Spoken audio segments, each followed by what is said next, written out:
أما بعد فأعوذ بالله من الشيطان الرجيم بسم الله الرحمن الرحيم الرحمن علم القرآن خلق الإنسان علمه البيان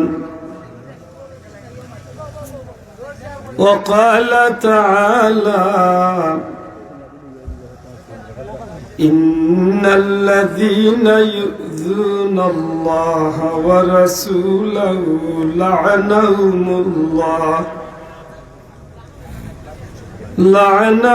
الله في الدنيا والآخرة وأعد لهم عذابا مهينا صدق الله العظيم মুরব্বিয়ান একরাম, যুবক ভাইয়েন, এলাকার সম্মানিত সুশিক্ষিত ব্যক্তিবর্গ, ছাত্র বন্ধুরা, পর্দার অন্তরালে পর্দানিশীন মা বোনেরা, পরওয়ারদিগারে আলম রব্বুল আলামিনের কুদরতি দরবার লাখো কোটি শুকরিয়া। কুরআন শরীফের এক বাগানো জান্নাতি বাগানোর জান্নাতি মেহমান হইয়া শুক্রবারের মেহমান বানাইয়া আল্লাহ আমরারে হাজিরির তৌফিক দিছে। মন খুশি করে আলহামদুলিল্লাহ। সম্মানিত হাজিরিন, সৃষ্টি জগতের চিরদিনের লাগি যে নিয়মটা আল্লাহ করিয়া দিছেন, জগতের মাঝে যত জাতিরে আল্লাহ প্রাণ দিছেন, প্রত্যেকটা প্রাণে একদিন না একদিন জমিন ছাড়িয়া যাইতে হইবে। হাজারো ইচ্ছা করলেও জমিনও থাকা যাইত নাই, কিন্তু এই যাওয়াটা কেউ লাগিবে সফল আর কেউ লাগিবে বিফল। প্রত্যেকটা মানুষের মৌতে মানুষকে ঠিক করিয়া দিলে যে তার ঠিকানাটা কোন বাদ হয়েছে। সত্যিকার অর্থে এই এলানটা যখন মাইকে শুনলাম, তখন মনের মাঝে একটা অজানা সত্যি একটা উৎসাহ ভিতরে আইল। এমন জীবন তুমি করো হে গঠন, মরিলে হাসিবে তুমি কাঁদিবে জীবন।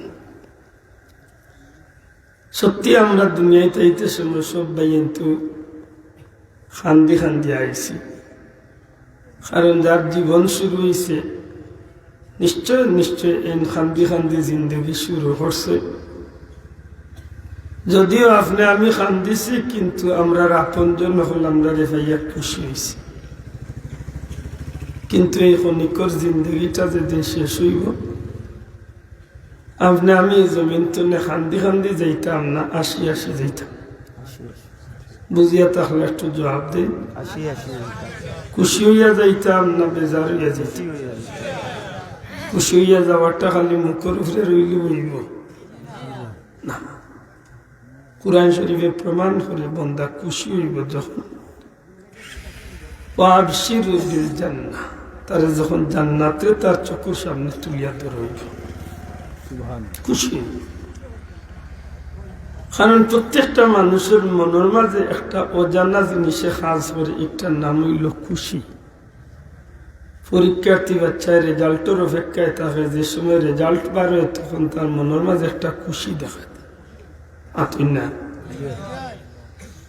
জিহাদের ময়দানে যুদ্ধায় রক্তাক্ত অবস্থায় যুদ্ধ করে, কিন্তু মনের মাঝে ওই সময় করে অপেক্ষা করে যে কোন সময় পতাকাটা উড্ডীন হইব আর খুশির খবর মিলব, জয় হয়ে গেছে। সিনে আনি লক্ষ আছে আনি লক্ষ বইসন খুশি হয়েছি, মন্তনে দোয়া করি আল্লাহ দোয়ারে কবুল করতে আমিন। একমাত্র খালি মন্নান বের বাদ দিছে, ইয়ার নাইলে আমিও তো হইলে মোটামুটি বাসার খান্দা লইলাম। আর একটা মাহফিল তারা জুড়াতে অনুরোধ ধরছে আমার আধা ঘন্টা সময় দিতাম অতিথি আইতে দেরি হল আমি বুঝতে পারতাম না কারণ আমার 11:30 ত্রিভাতপুর মাহফিল ঠিক অন্য আইসি আর 31 বাজছে মনে মনে হইলাম যে 31 তো আর কথা নাই নিয়মে 2-3 মিনিট আগে আইতাম আসতা মনে হইল বলে মেইন রোড তো নেই গেলাইছে খাসা রাস্তায় মনে লেট হচ্ছে 2 মিনিট আর নাইলে 2 মিনিট আমার আগে আই যাবে এত রিক্স লইয়া চলাফেরা গত রাত্রে আমি চুনারুঘাট হবিগঞ্জ তো নাই আর একটু জোরত কমাইছি আগামীকাল জুম্মা পড়তাম গিয়ে আমি জকিগঞ্জ প্রত্যেক মানুষের ছোট বড় সময়ের একটা জো আছে আমি 11:30 মাইকে ধরে কথা আমি 31 মিনিট আছি দিতে দিতে আমার একজন ভাতি এমন চাষা এটা সিনিয়ার ধান দিলে পাল্লা নিজেও খাই দিবে ও আশা করি বইছি যদি একটু সুযোগ দেন কিছু মাতি যে ভাইয়ের খাড়া শুন বই গেলে খুশি দয়া করে টুই নোয়ান না জানো বই যাক টুই নোয়ান বুঝছেন একের ভিতর 2 মানে 12 বাইলে গাছেও না যায় ভিডিওটা এক লোকে 2 ইগুন তো নাম দিছি আমি টুই নোয়ান না জানো বোকা আল্লাহ কবুল কথা হোক আমিন আমার ভাই হল বন্ধু হল পরীক্ষার্থী বাচ্চা রেজাল্ট পাইয়ালে জেলা খুশি হয় যুদ্ধের ময়দানে মুজাহিদ যেভাবে ইসলামের পতাকারে উদ্দিন করিয়ালে খুশি হয় এর চেয়ে লাখো কোটি গুণ বেশি খুশি হইব জান্নাতি মানুষ যে সময় তার চোখের সামনে জান্নাতরে তুলিয়া ধরব সুবহানাল্লাহ এর চেয়ে কোটি কোটি গুণ বেশি খুশি হইব যে সময় দেখবো যে তার লাগি ফিরিস্তা হলে জান্নাতি বিছানা লেবাস নিয়ে অপেক্ষা করতে আছে আমার ভাই সত্যি আসলে মৌতে মানুষের বড় আগ্রহী আছে মৌতে মানুষকে একটা ঠিকানা ঠিক করিয়া দিলে যে তার ঠিকানা কোন জায়গাতে মরা লাগতো না তো বাসা আমার তাহলে মুরব্বী হল মোর বাজুয়ান হল মরতো না দেখো মুখে দিছে ইয়ার দেখো তো মরতো না আগত তো জোয়ানে 14 ফেব্রুয়ারি আইতে আর ভালোবাসা বিনিময় করতো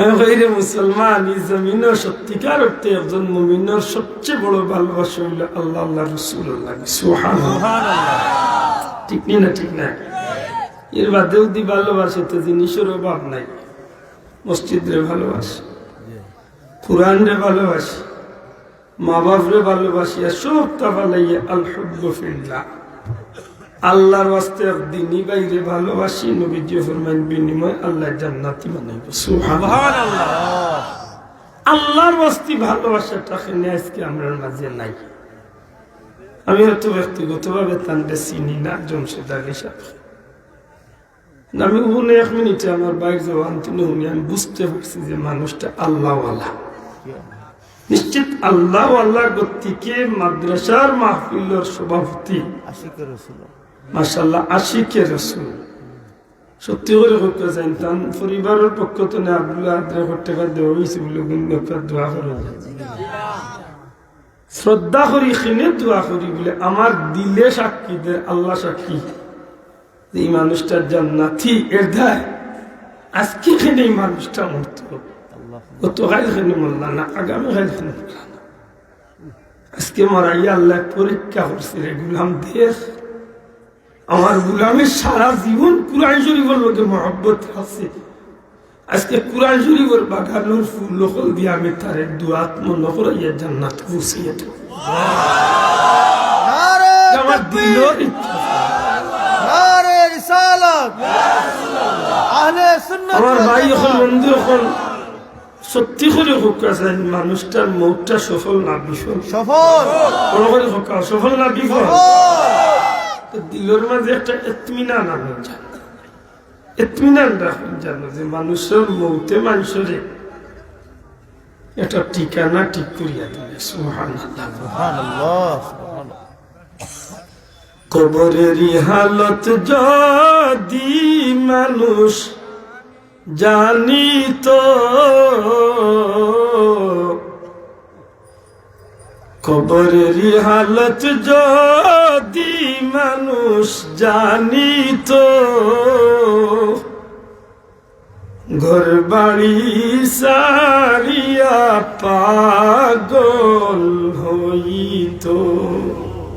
আমি নাই রে ভাই, আপনি নাই। যেটা মানুষ যে আল্লাহ নবীর খাতিরে আল্লাহ দুনিয়ায় থাকতে জান্নাতের সার্টিফিকেট দিলেন। সুবহানাল্লাহ, একবার নাই একাধিকবার নবী জান্নাতের সার্টিফিকেট দিছে। যার নামর করে দি জিন্নুরাইন, দুই নূরের অধিকারী নবীজির দুইজন মেয়ে বিয়া করার মতো সৌভাগ্য অর্জন করছে। সুবহানাল্লাহ। জানরে খুদ রাসূল পাক সাল্লাল্লাহু আলাইহি ওয়াসাল্লামের দুনিয়ায় থাকতে একাধিকবার জান্নাতের সার্টিফিকেট দিছেন। আজ পর্যন্ত মদিনাত বীরে উসমান আছে, এখনো মদিনাত হযরত উসমান রাদিয়াল্লাহু তাআলা বাগান আছে। এই মানুষটা কবর খান্দাত গেলে খান্দিতা সাহাবী হলে জিকাইতা আপনি কেনে খান্দেন, আপনি কেনে খান্দেন? আল্লাহ তো আপনারে নবীর মাধ্যমে জান্নাতের সার্টিফিকেট দেওয়াই গেছে, তে কেনে খান্দেন? হযরত উসমান এখন আমি নবী কামলিওয়ালার যে ভালো শুনছি, আখেরাতের প্রথম মঞ্জিল হইল কবর।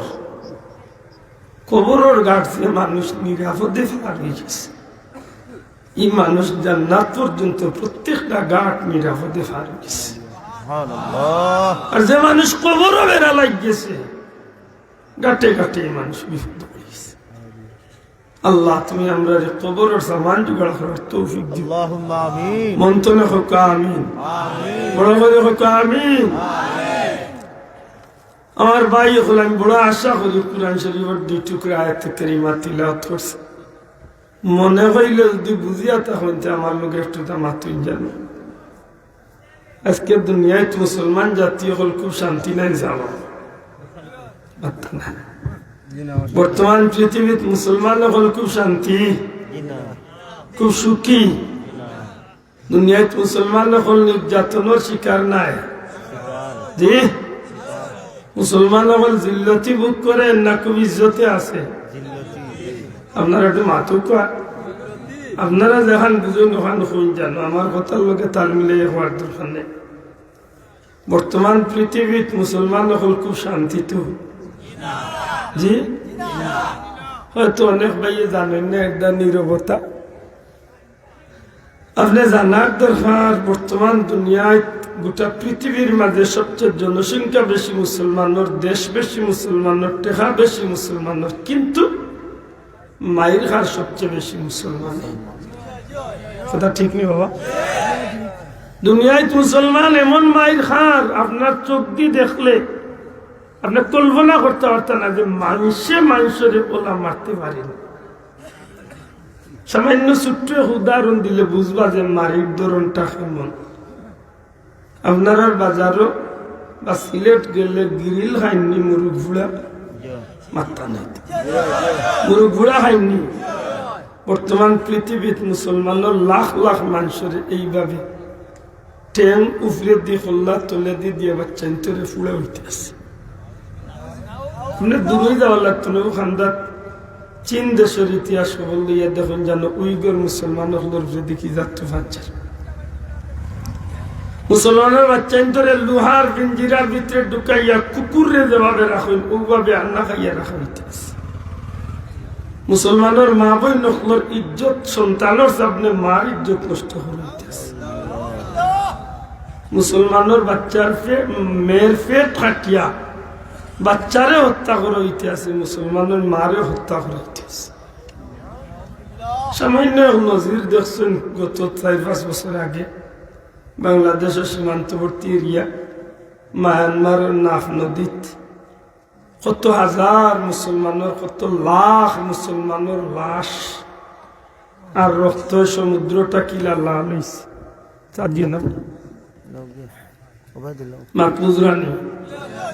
আমার একটা প্রশ্ন আপনারা গেছে, এই জাতি মায়ের খায় এখানে, এই জাতি তো আমার জানা মতো এই জাতি মায়ের খাওয়া জাতি নাই। সাব আমি অধিকাংশ মাহফিল হলে এই কথাগুলো আমি খুব জোর দিয়া মাত্রাম। আল্লাহ দেখের আমার কিতাব লাগি একটা জিনিস নিজের বিবেকও ধরা পড়ছে যে এই জাতি তো উৎপন্ন হইয়ার দরকার, এই জাতি তো ইজ্জতর মালর জাতি, এই জাতি তো দুনিয়ার যুগে যুগে দুনিয়া শাসন করছে না, মিশা হইয়ার বাসা এই জাতীয় দুনিয়া শাসন করছে না। ইনো কোনো ভাই আসেননি ভারত সফর করছেন, ইন্ডিয়া আপনি করছেন? মাশাআল্লাহ, ইন্ডিয়াতে আমি 20% এরিয়াতে আমি ইন্ডিয়াতে ঘুরছি। ইন্ডিয়ার একেবারে কাশ্মীরের বর্ডার, নেপালের বর্ডার পর্যন্ত আমি গুনাগার গেছি। দেওবন্তনে শুরু করি একেবারে আজমির শরীফ তনে আগ্রার তাজমহল একেবারে সারহিন্দ শরীফ পর্যন্ত আমি গুনাগার করছি। মানে 80% এরিয়া আমি গুনাগার ইন্ডিয়াতে করছি। আমার এক সামান্য অভিজ্ঞতা আপনার সামনে ব্যক্ত করি। বাংলাদেশের মাঝে যদি কোনো মানুষ পর্যটক হিসাবে বা দেশ দেখার লাগি যদি আয়, আপনি কইকা বাংলাদেশের কিতা দেখাতে আইব? দূর দেশ তো কোনো মানুষ যদি বাংলাদেশ একমাত্র কক্সবাজার সমুদ্র সৈকত পৃথিবীর মাঝে একটা আলোচিত সমুদ্র সৈকত নাকি দা? আর যদি সিলেট মুখ করতে তার বেটারে আনিয়ে ওজন না উন্না সামান্য চুড়াচুড়ি দেখাইতে পারবা, মাত্তা নাই। মাধব কুণ্ড, জাফলং, মিঠা বাত্তর, কিতা বাত্তর, দাদা যাই ইন্ডিয়ার জমিন মানুষ সফর করে এখানে জানেননি, তা নাই। ইন্ডিয়াত গোটা পৃথিবীর পর্যটক সকল ইন্ডিয়া মুখী। দুবাই আর ইন্ডিয়াত বেশিরভাগ মানুষ ফরেনার ফুল ঘুরায়। যদি জিকাই যে ইন্ডিয়াত সফর করে কিতার লাগি বলে, এক সময় করে পৃথিবীর 4 নম্বর আশ্চর্য জিনিস হইল ইন্ডিয়াত, যেটার নাম হইল তাজমহল। একটা নাম কি দা? তাজমহল। তাজমহল খার মুসলমান, ইন্ডিয়ার কোন বিধর্মী বানাইছে?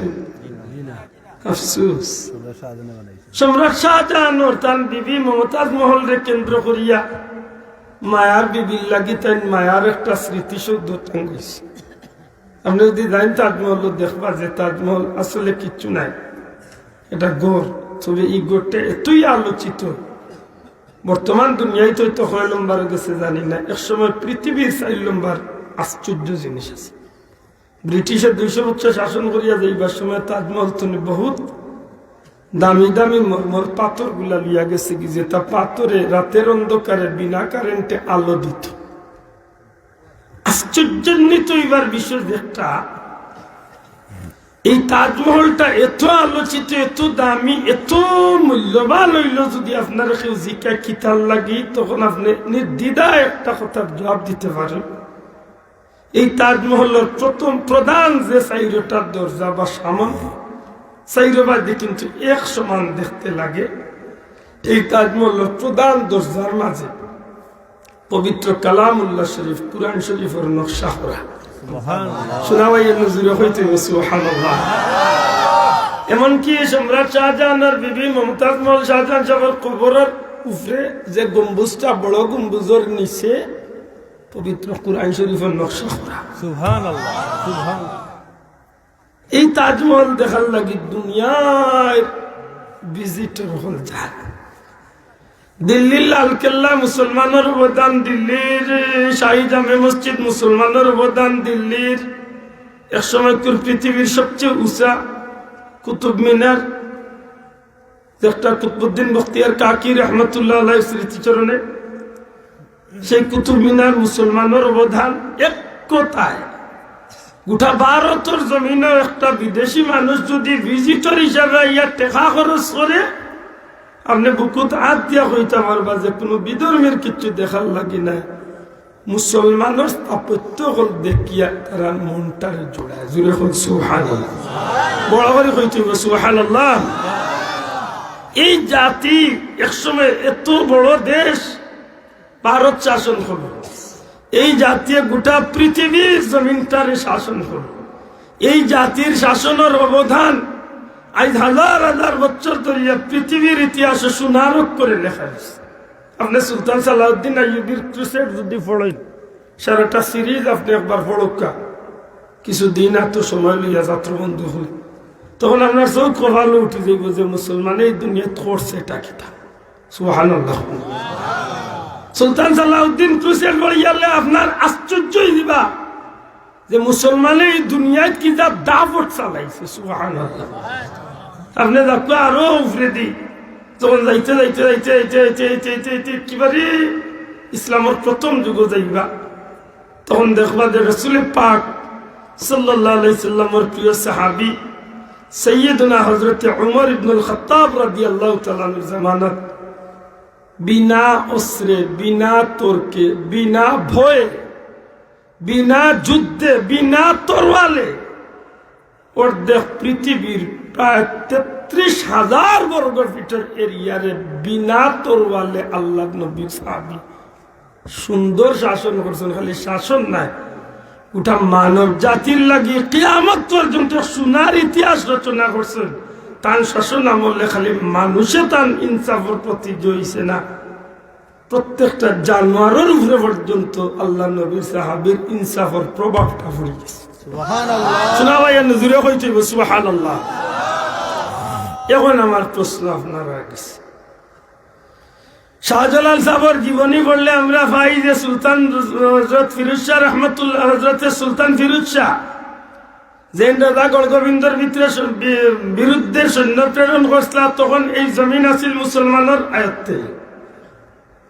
সুলতান সালাউদ্দিন আইয়ুবী, সুলতান ফিরোজ শাহ, এইভাবে যত মুসলমান হকলের রাজা বাদশা হল, যখন আমরা ইতিহাস আত লইয়া দেখি, তখন দেখি যে এরা যে দুনিয়াটারে চালাইছে, এই দুনিয়াটারে চালাইতে গিয়া বাহ্যিক কোনো ক্ষমতা দিয়ে তারা জগৎ চালাইছে না, তারা চালাইছে মূলত আল্লাহর উপরে বিশ্বাস রাখিয়া, ইমান রে মজবুত রাখিয়া, আল্লাহর গুলামের জিন্দেগি করিয়া তারা যখন দুনিয়াটারে চালানিত গেছে, তখন আল্লাহ গোটা জগৎটারে তারার আতর মুঠি টানিয়া দিলেছে। সুবহানাল্লাহ।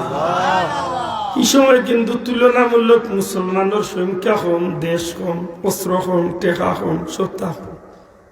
আজ দুনিয়ায় মুসলমানের দেশের অভাব নাই, প্রায় 57টা দেশ। মুসলমানের সংখ্যার অভাব নাই, প্রায় 200 কোটির উপরে মুসলমান। মুসলমানের সম্পদের অভাব নাই, এক বাংলাদেশের মাটির নিচে যত সম্পদ আছে, বাংলাদেশের 20 কোটি মানুষের 100 বছর হুতিয়া গায় আল্লাহর কসমের বাদে ওই সম্পদ শেষ হইতে পারে। ইলা সম্পদ আল্লাহ মুসলমানের ভাবন নিচে দিছে। সারা পৃথিবীর মাঝে বর্তমানে কাতার হইল সবচেয়ে ধনী দেশ, ও অত বড় এক দেশ, ও অত বড় এক দেশ। সিলেট বিভাগ দেখান এক দেশ হইত না, আর ছোট, কিন্তু সারা দুনিয়ার মাঝে 1 নম্বর ধনী দেশ। এত ধনী হইল কিলা বলে তারা মাটির নিচে আল্লাহ খনিজ সম্পদ দিয়া গোটা পৃথিবীর মাঝে তারা বড় বানাই দিছে। এমনি ভাবে সৌদি, দুবাই, বাহরাইন, ওমান, কাতার, এমনি ভাবে সারাটা জগৎ ঘুরিয়া যখন খনিজ সম্পদ বা আল্লাহর দেওয়া সম্পদ তালাশ করার যাইবা, দেখবা যে বেশিরভাগ মুসলমানের ভাবন নিচে আল্লাহ এটা সম্পদ দিছে। আমার দুঃখ লাগে যে সময় মানুষ কম আসলা, সম্পদ কম আছিল, খানি আছিল না, পানি আছিল না, পেটো বাতর বদলা বাতর। আমরা বার ফরক্কা যখন দখল যুদ্ধ, খুদ রাসূলে পাক সাল্লাল্লাহু আলাইহি সাল্লামে পেটো ৭২ বানছুন, খাফড়ের মাঝে নবীজি ৭২ বান্ধিছেন পেটো। হযরতে জাবেরে নবীর পেটোর অবস্থা দেখিয়া তাই বাড়িতে গিয়ে তার বিবিরে কইছিল যে কিচ্ছু থাকলে রেডি করো, নবীর পেটো ৭২ বান্ধা দিছে। তো বুঝা গেল এই দিন বড় দুর্দিন আছে, মাত্রা নাই সাব, এই দিন বড় কষ্টর দিন আছে। বদরের যুদ্ধত গেলা রোজাদার অবস্থায়, না জুইতে তরোয়াল, না গুড়া, না উট, কিন্তু এই জমিনের মাঝে মুসলমান হলোর জয় হইছে নি হইছে না? শোনা ভাই এনে একটু জোরে মাথা হইছে নি? হইছে নি? খন্দকের যুদ্ধত মুসলমান জিতিছই নি? বদরের যুদ্ধত জিতিছই নি? উহুদের যুদ্ধত জিতিছই নি?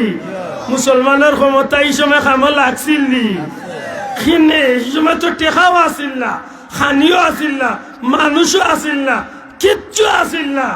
এই সময় তারা এত ক্ষমতা দেখাইলা, আজ টেকাও আছে, মানুষও আছে, দেশও আছে, সম্পদও আছে, সবটা আছে। আজ আমরা মাইর খাই খেনে বাবা, আমার ওখান তার জবাব দিতে আজ তো আমরা দিন আরো ভালো যাওয়ার কথা আছে, মাত্রা নাই চাও। আমার নবীজির একটা কথা ইয়াই ধরতে যুবক ভাইয়েন, আমার জোর আছে অনুরোধ, পারলে কথা আমার লাগে ইয়ার যারা তুই নোয়া না চাইও রা ভিতরে বইলে খুশি হয়ে মধ্যে আসল আমার ভাই হল। ঐতিহাসিক বিদায় হজ্জের ভাষণ রাসূল পাক সাল্লাল্লাহু আলাইহি ওয়াসাল্লাম 1,25,000 মতান্তরে 1,40,000 সাহাবী কেউ কইছেন আরো বেশি। সমস্ত সাহাবীর সামনে আমার নবী সাল্লাল্লাহু আলাইহি সাল্লামের গুরুত্বপূর্ণ বক্তব্য ময়দানে আরাফার এক কোণার জবলের রহমতের পাথরের উপরে খাড়া হইয়া রহমতুল্লিল আলমিনের যে গুরুত্বপূর্ণ ভাষণ দিছিলাম, ইফতারে ইসলামের ইতিহাস হয় বিদায় হজ্জের গুরুত্বপূর্ণ ভাষণ। এই বিদায় হজ্জের ভাষণে অনুসরণ করিয়া বর্তমান পৃথিবীর 95% মুসলমান রাষ্ট্রগুলোর সংবিধান প্রণীত করেছে। সুবহানাল্লাহ। আশ্চর্য হইল এই কথাখান সত্য। দুনিয়ার জমিনের মাঝে যত মুসলিম রাষ্ট্রগুল আছে আমার নবীজির বিদায় হজ্জের ভাষণ দিয়ে ফলো করা হয়েছে। সুবহানাল্লাহ। দুঃখজনক এই বিষয়টা, বেশিরভাগ দেশ হলে সংবিধানের মাঝে লেখা টানছে বিষয়টা, কিন্তু বাস্তবে এই বিষয়টার আমল খুব কম করছে। যদি লেখায় আর বাস্তবতায় যদি মিল থাকতো, ওয়াল্লাহে ওয়াল্লাহে আল্লাহর কসম, এই জাতি আমার নবীর কথা অনুযায়ী দুনিয়ায় কিয়ামত পর্যন্ত মাথা উঁচা করিয়া থাকলো নে থাকলো। ঘুরে তুলে ঠিক না ঠিক না, ঠিক না ঠিক নাই।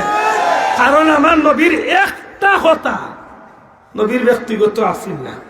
মা ইয়ান্তিকু আনিল হাওয়া ইন হুয়া ইল্লা ওয়াহয়ুন ইউহা।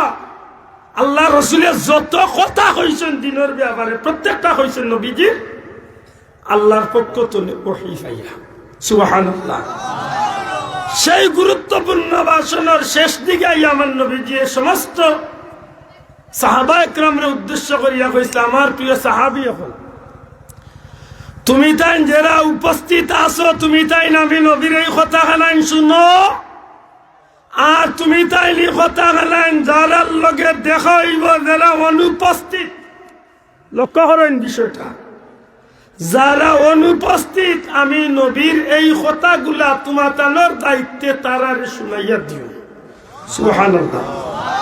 এর মাঝে আমার নবীজি একটা কথা কইছিলাম, এ আমার সাহাবী হল, আমার উম্মত হল, আমি নবী কামলিওয়ালা হইয়ার যত সময় পর্যন্ত আমার উম্মতে দুইটা জিনিস আঁকড়িয়া ধরব, বিশাল লম্বা বক্তব্যের বাদে ফাইনাল জ্ঞান নবীজি এই কথা আমি কইছিলাম, যত সময় পর্যন্ত আমার উম্মতে দুইটা জিনিস আঁকড়িয়া ধরব, অত সময় পর্যন্ত ই উম্মত ই জাতি বেইজ্জত হইত নাই, মায়ের খাইতো নাই, লাঞ্ছিত হইতো নাই, বঞ্চিত হইতো নাই, নির্যাতিত হইতো নাই, নিপীড়িত হইতো নাই, অত্যাচারিত হইতো নাই, ইজ্জত হারাইতো নাই, মাথা নত করতো নাই। এই জাতি যদি এই দুইটা জিনিসকে ঠিক মতো আঁকড়িয়া ধরতে পারে, আমি নবী হইলাম, এই জাতির ইজ্জত রে আমার আল্লাহ সমুন্নত রাখবা। এই দুইটা জিনিস কি তা? মাশাআল্লাহ। কুরআন হাদিস তা কইয়া হক্কা কুরআন সুন্নাহ। দয়া করে জবান খুলিয়া হক্কা কুরআন সুন্নাহ। দয়া করে বড় করে হক্কা কুরআন সুন্নাহ। আল্লাহ রাসূল হাদিস কইছেন না, নবীজি ফরমাইছেন কিতাবুল্লাহ ওয়া সুন্নতি রাসূলি ওয়া সুন্নতি নবী। জুরে কই সুবহানাল্লাহ। আমার ভাই বুঝছেন নি, নবীজি হাদিস কইছেন, ওই যে একটা বার হইছেন কথা কথা হাদিস যেখানে জানো বলে আহলে হাদিস শব্দের অর্থ কি থাকে, ও গেলাম কি ভাতারে আর রহমত মনে মনে কইব লাগ গেলাম বাবা কুমটানি নাই, তার বিজালায় মাথা না লাগে, মাথই না বিজালায়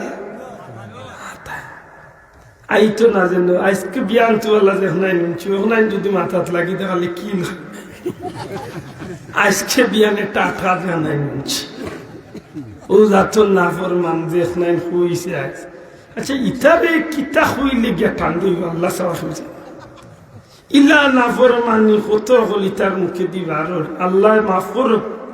ইমান খান বাসাইটা কিলা মুসলমান দেখো ইমান বাসাইটা কিলা ওল্লা সুন্দর প্রশ্ন করছে তাহলে রাসূলে পাক সাল্লাল্লাহু আলাইহি সাল্লামে কইছেন 73 কার মাঝে যে দলটইব জান্নাতি এই দলটার নাম কিতা আপনি হুকা এটা উঠিয়া কই এই দলের নাম আহলে হাদিস আইসো খান আমি কইলাম রে সারা হাদিস টাইম বেটা রুনু এসা পাই না তবে এক অংশের কিছু ভাই নবীজি ফরমান কুল্লুহুম ফিন নারি ইল্লা মিল্লাতান ওয়াহিদা নবীজি ফরমান 73 কার মাঝে সব দলইব জাহান্নামী ইল্লা মিল্লাতান ওয়াহিদা মাত্র এক দলইব হুকা এক দলইব জান্নাতি জান্নাতি সাহাবী বলে জিজ্ঞাসা ইয়া রাসূলুল্লাহ কোন দল জান্নাতি নবীজি ফরমান মা আনা আলাইহি ও আসহাবি আমি আর আমার সাহাবী হল রে দল যে মত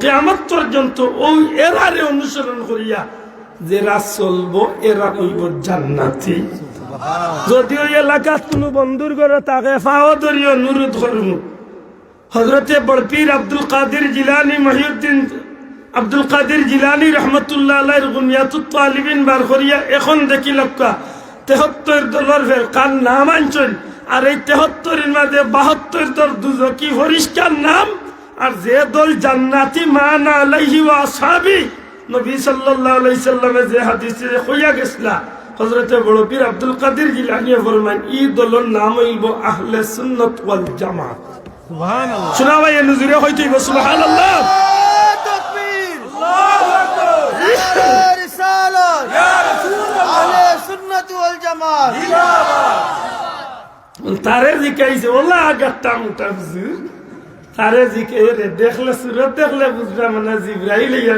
আসমান তুলে নাজিল হইছে এর মাঝে রুমাল আর ওখানে ভাইরা ওটা বেক দল্লাম না রে ওলা একেবারে বুয়াইজি লাখা নিস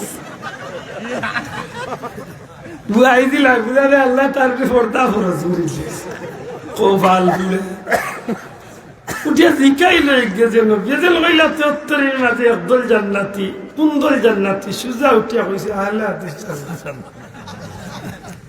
আচ্ছা আহলে হাদিস শব্দের অর্থটা কি তা আমি নিজে ভাই না তবে আমি যখন বুঝি উলামা হযরতুল্লাহরে কই আহলে হাদিস মানে যিনি সমস্ত হাদিসকে অনুসরণ করেন না কি তা মাত্তা নাই সব যদি ইলা হইয়া থাকে তো কোনো মানুষ তার জীবন চালাইতে পারবে তো ছাত্রবন্ধু হলিনে একটা মানসিকই প্রশ্ন আইছে মানসিকই বুঝছেন নি টেকনিক যদি কোনো মানুষে আহলে হাদিস হইয়া তার জীবন চালানি যা আল্লাহর কসম দিয়া হইলাম ইগুর জীবন চালাইতে পারত না আহলে হাদিস হইলে জীবন চালানি সম্ভব ঘুরে কইতেইব সম্ভব খেনে বলে কোন উম্মত নবীর কোন একটা উম্মতে তার বাস্তব জীবনে নবীর সমস্ত হাদিস অনুসরণ করার সুযোগ নাই স্পষ্ট কথা সুযোগ নাই এই জোরে কইতেইবা সুযোগ নাই আমি চ্যালেঞ্জ করলাম নাই কারণ নবীর উম্মতের লাগি হাদিস অনুসরণ করা না নবীর উম্মতের লাগি সুন্নাহ অনুসরণ করা পাতইব সুন্নাহ নবীর উম্মতে সুন্নাহ অনুসরণ করতো না হাদিস অনুসরণ করতো সুন্নাহ এর দাইনো টেকনিকি প্রশ্ন কোনটা বলে আমরা নবীর হাদিস মানি কিন্তু নবীর সুন্নতরে অনুসরণ করি এর অর্থ ইকার নাই যে নবীর হাদিস মানি না নবীর সব হাদিস হইল হাদিস কিন্তু সব সুন্নাহ নবীর সবটি সুন্নাহ হইল হাদিস কিন্তু সব হাদিস নবীর সুন্নাহ নাই কথা বুঝিয়া তাহলে জবাব দেখো সমস্ত হাদিস নবীর হাদিস নবীর সুন্নাহ যতটা প্রত্যেকটা হইল হাদিস দয়া করে সুজা হোক সুন্নত যতটা প্রত্যেকটা কিতা হাদিস দূরে কইতে হইব সুন্নত যতটা প্রত্যেকটা কিতা হাদিস সুন্নত যা আছে সবটি হইল নবীর হাদিস কিন্তু সমস্ত হাদিস নবীর সুন্নত নাই হোক সমস্ত হাদিস সুন্নত না সমস্ত হাদিস সুন্নত সুন্নত কোনটা লে একটা নবী করিয়া উম্মতরে করার লাগি হইয়া গেছে মাথাল বুঝাইতে পারছি না সুন্নত কোনটা লে একটা নবী করিয়া উম্মতরে করার লাগি উৎসাহ করিয়া গেছে আমার কথা বুঝাইতে পারছি না এর দায় সুন্নত যা সবটি নবীর হাদিস, কিন্তু হাদিস সবটি নবীর সুন্নাহ না। নবীর একটা হাদিস আমি পড়ি, রাসূল পাক সাল্লাল্লাহু আলাইহি সাল্লামে বিয়া করছেন 11 খান। জবাব দিতে হইব। নবীজির বিবি সাহেবানে কয়জন? কয়জন? 11 জন। একটা নবীর হাদিস, নবীজির কথা, নবীজির খাজ, নবীজির মৌন সমর্থনকে হাদিস বলে। নবীজির কথা, নবীজির খাজ, নবীজির সমর্থনকে হাদিস বলে। তে নবীর কথা নবী যখন জবান দিয়া ফরমাইছেন একটা হাদিস, নবী যখন করছেন নিকান, নবীজি বিয়া করছেন 11 খান, এটা নবীর হাদিস। উম্মতর লাগে কয় খান? মাত্রা নাই, আমি বেড়া লাগাইলাম ভাই, এটা মাতন না। উম্মতর লাগে কয় খান? জোরে কই তৈবা কয় খান? আন্দাজে মাতিও না 4 খান, ওলা সুজা দি 4 খান। এ খানু বহুত বেটা ইনতে শুয়ারতা পারবা না। 4 খান কোন বেটার লাগি? যে বেটার শরীরের শক্তি, দলের শক্তি, বাড়িঘরের শক্তি সবটা মিলাইয়া বেটা 4 জন রে 4 বাড়িত নিরাপদে শান্তিতে রাখতে পারবো, হৌ বেটার লাগি 4 মাইগেটা হইলা 4 খান। 4 হলা সুজানি, বাড়িও আছে, টেকাও আছে, সবটা আছে, কিন্তু চাষা দুইটা খাড়া হইতে পারেন না, উঠে খাইতে পড়ি যায়। তার লাগে 4 খান নি? জি না, তার লাগে নাই খান। মাত হচ্ছে না, এটা 4 খান খাল লাগি বলে দাইন 4 সন্নে ফিট আছে। সুদা কোকা দেন 4 সন্নে এর লাগে কয় খান? 4 খান। মানে 4 খান পর্যন্ত আপনি বিয়া করতা, 4 খান পর্যন্ত বিয়া করতা পারবা। এখন আমার কত হইল? নবীর হাদিস তো নবী যে বিয়া করছেন 11 খান, যে ভাইয়া আলে হাদিস তাই বিয়া করতা কয় খান? মাত বুঝছেন না, মাত বুঝছেন না। যদি তাই কইন যে আমি আলে হাদিস, আমি সব হাদিস অনুসরণ করি, তো বিয়া 11 খান করতে হইব। মাত তালায় বিয়া 11 খান। আল্লাহ রসুলে ফরমাইছেন তোমরা বাথরুম বা হাম্মাম যাও খালো 3টা পাত্তর নিও। মাত্তা নাই। নবীজি ফরমাইছেন বাথরুম যাও খালো তোমরা কয়টা পাত্তর নিতাম? শোনা ভাই, এন্ন কয়টা? হাদিস শরীফের এবারে তৈল পাত্তর দিয়া, পাত্তর নিও 3টা। কেনে? নবীর জামানাত পাত্তর আছে, পাত্তর নিও ইস্তেঞ্জা করার লাগে। এখন করছে ভাই আহলে হাদিস, তাই যদি সত্যিকালে হাদিস মানিয়া থাকেন তাই ৭২ টুকাই তুই মাত্রা নাই। কিন্তু হাসা করে তাই ৭২ নেননি না টিস্যু নেন? ওই যে টিস্যু নেন বলে কিতার উপরে হো দিনের যোগ্য উলামায়ে হযরত হলে, মুকাল্লিদ হলে সত্যিকার অর্থে ইকটারে এই হাদিসের উপরে কিয়াস করিয়া ৭২ টনের যুগর প্রবর্তনে আনিয়া একটা মাটি তনে টিস্যু তনে কাগজ, কাগজ তনে গাছ, গাছ তনে ভাতা, বিভিন্নতা হৌ হৌ হাদিসের উপরে কিয়াস করিয়া আনিয়া টিস্যু তুই যাইছে। সুবহানাল্লাহ কইতে হইব। তুমি যেই কইবা আমি আহলে হাদিস বলে শোনা আইলো, তুমি টিস্যু নিও না, ৭২ কত ডিমোমিটার নিয়ে চুপ করতে, কারণ আহলে হাদিস তো মাত্তা নাই। মাত বুঝরানি, বুঝরানি বুঝিয়া তাহলে আর একটা প্রশ্নের জবাব দেন জানো। নবীজি একবার এক মহিলা আবর্জনার স্তূপর কান্দাত গিয়া নবীজির হাজ্জতে পাইছিল, পেশাব করতা। নবীজি খাড়া হইয়া পেশাব ফরমাইছেন, নবীজি খাড়া হইয়া পেশাব ফরমাইছেন। নবীজি যদি খাড়া হইয়া পেশাব করিয়া তখন একটা নবীর খাস, একটা উম্মতর লাগে হাদিস। আপনি উম্মত হিসাবে নবীর খতারে, নবীর খাজরে, নবীর সমর্থনে যদি হাদিস হিসাবে মানিয়া নেন, তাইলে আপনি আহলে হাদিস দাবিদার হইয়া থাকলে আপনিও পেশাব করতে হইব খাড়া হইয়া। ইবাইতে পেশাব করেন কিলা কিলা তুরা কই যাইবা? ও মাই গো, বেরান লাগিস। আপনার সুজা জোর দেই। আল্লাহ রসুলের সাহাবী হযরতে আনাস রাদিয়াল্লাহু তাআলা নিয়ে ফরমাইন, আমি নবীরে এক পাঞ্জাবি পিন্দিয়া নবীরে চলতে দেখছি। নবীজি এক পাঞ্জাবি বিন্দিয়া নমাজ পড়তা, নবীজি ও পাঞ্জাবি বিন্দিয়া বক্তব্য দিতা, ও পাঞ্জাবি বিন্দিয়া নবী চলাফেরা করতা। অর্থাৎ নবীজির পাঞ্জাবি মুবারক একটা আছে, কথা বুঝুন জান। আমরা যে ভাই না হলে হাদিস সন্তানের পাঞ্জাবি কয়টা? হাদিস মানিয়া তাহলে তো একটাও থাকতে হইব। কি গুরুরে ক্যাস করিয়া না বলে এই সময় কম আসিল আর তাজি না, হাদিস মানলে ক্যাস আইলেও ইমাম মানতে হইব। দূরে হইতে ঠিক না, ঠিক না? এর দায় ইগুন চললে হারতায় নাই রে ভাই। এ বুঝছে, বুঝার লাখান বুঝছে, গোদাদি বাড়ি এগুলো তার বাপর করর আমার সবচেয়ে আশ্চর্য লাগে যে জিনিস দিন নামের জফর উঠে। তুমি যদি তোমার মা বাবার কবরের পাশে গিয়ে সূরা ইখলাস কুল হুয়াল্লাহ আলহামদুলিল্লাহ পড়ন দিয়া হইয়ার, আম্মা জান খাদিজাতুল কুবরা রাদিয়াল্লাহু তাআলা আনহার কবরের কিনারা আরবি শেখ হলরে আমি গুনাহগারে কুরআন শরীফ পড়ার দেখছি।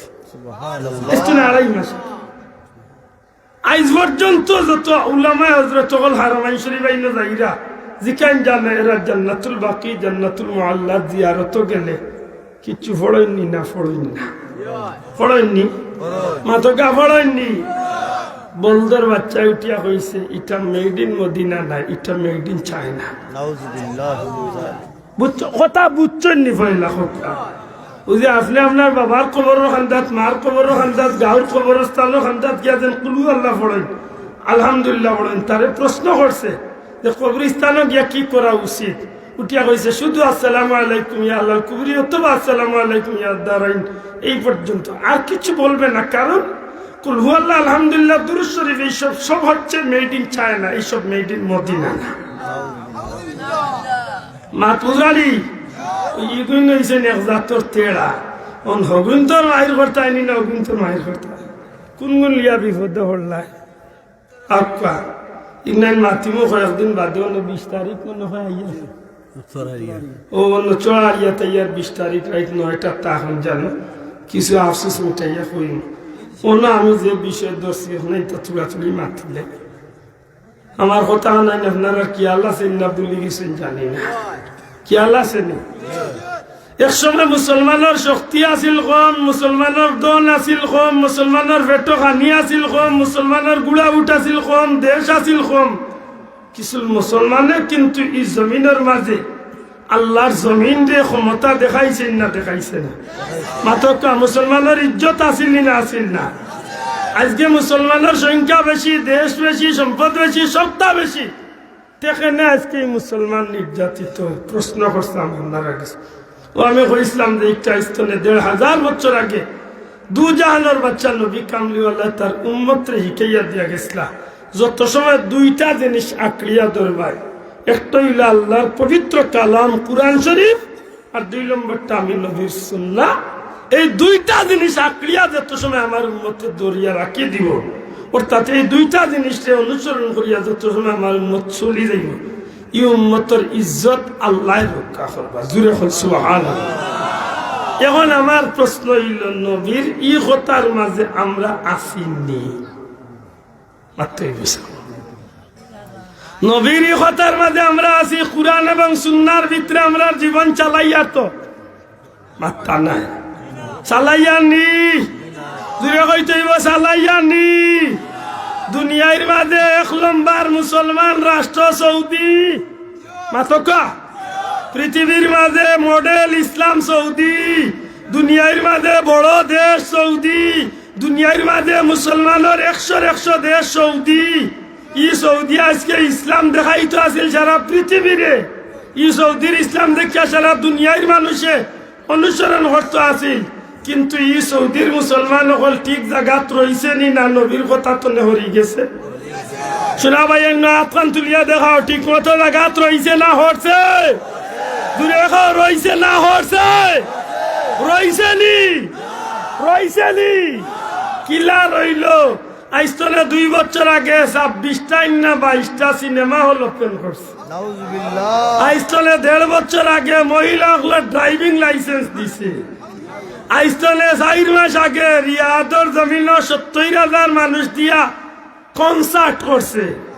আইস্তনে 2.5 মাস আগে রবিউল আউয়ালর মাত্র 9 তারিখ না 10 তারিখ ডেটটা আমার মাথা তো লেগেছে কি 2 লক্ষ মানুষ দিয়া লেমটা বেটিন দিয়া পৃথিবীর সবচেয়ে বড় কনসার্ট অনুষ্ঠান। আমার প্রশ্ন হইল আপনার আর গেছে ই মুসলমান জাতির সংখ্যা বেশি, জন বেশি, সত্তা বেশি, দি জাতীয় মায়ের খাইবনি না খাইতো না দূরে হইতে খাইবনি। আজকে দুনিয়ায় যত জিনিস আছে সবটির মাঝে নকল ঢুকছে। অন্য স্টেজে বইয়া হইলে অন্য চেয়ারে বইয়া ফুলে দি যাইছে বুঝলাম আগুন নকল আর নিগুন অরিজিনাল ফুল না, দেখতে লাগে অরিজিনাল কিন্তু নকল। অরিজিনাল যদি জার্মানির ফুল হয়েছে এগুলোর মাঝে একটা শুভ গ্রান আছে, মাত্রা নাই গাছ ফুল হইল ইত্যাদি একটা গ্রান আছে না নাই? ইগুন তো আসেনি, মাত্রই বা আসেনি।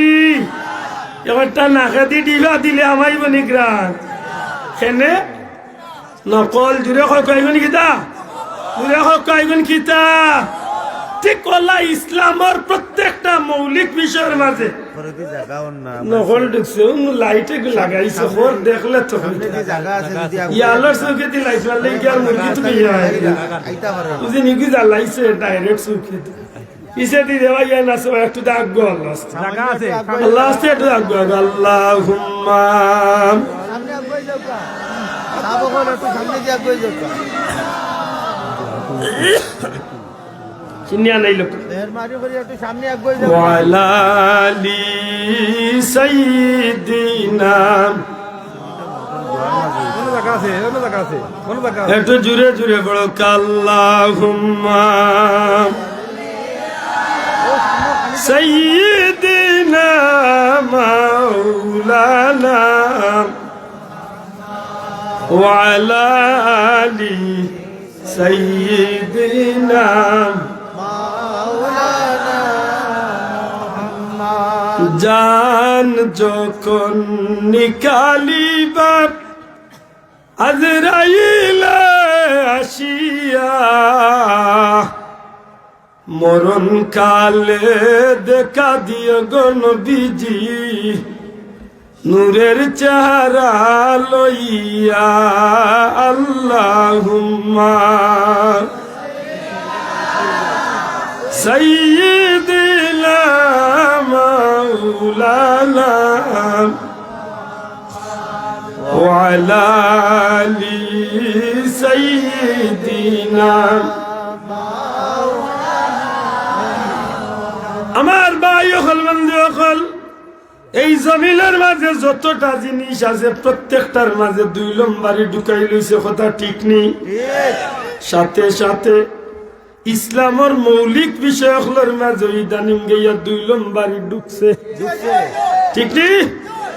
নামাজের মাঝে 2 নম্বর, জিকিরের মাঝে 2 নম্বর, ঈদের নামাজে 2 নম্বর, তেরাবিত 2 নম্বর, রোজার মাঝে 2 নম্বর, আজানের মাঝে 2 নম্বর, সপ্তাহের মাঝে 2 নম্বর ঢুকাইছ।